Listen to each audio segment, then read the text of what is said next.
নৌবাহিনীর পরিচালিত যৌথ অভিযানে দিঘুলিয়া গাজীরহাট থেকে একটি দেশীয় আগ্নেয়াস্ত্র, 1 রাউন্ড পরিত্যক্ত গোলা ও আনুমানিক 1 কেজি গান পাউডার উদ্ধার।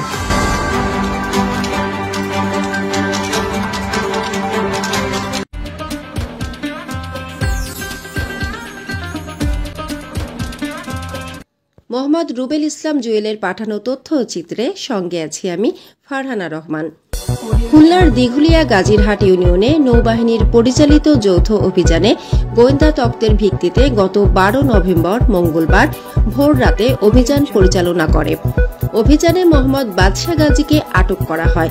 পরবর্তীতে তার বাড়ি তল্লাশি করে একটি দেশীয় আগ্নেয়াস্ত্র, 1 রাউন্ড পরিত্যক্ত গোলা ও আনুমানিক 1 কেজি গান পাউডার উদ্ধার করা হয়।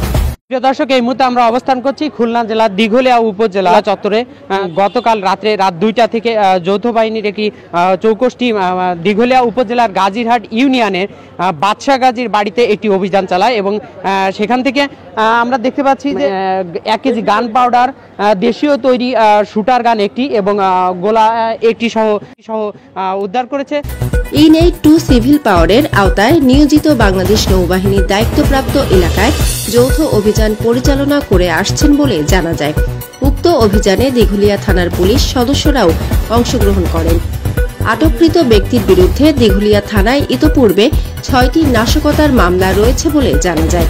পরবর্তীতে আইনানুগ ব্যবস্থা গ্রহণের জন্য জব্দকৃত মামলাসহ আটককৃত ব্যক্তিকে দিঘুলিয়া থানায় হস্তান্তর করা হয়।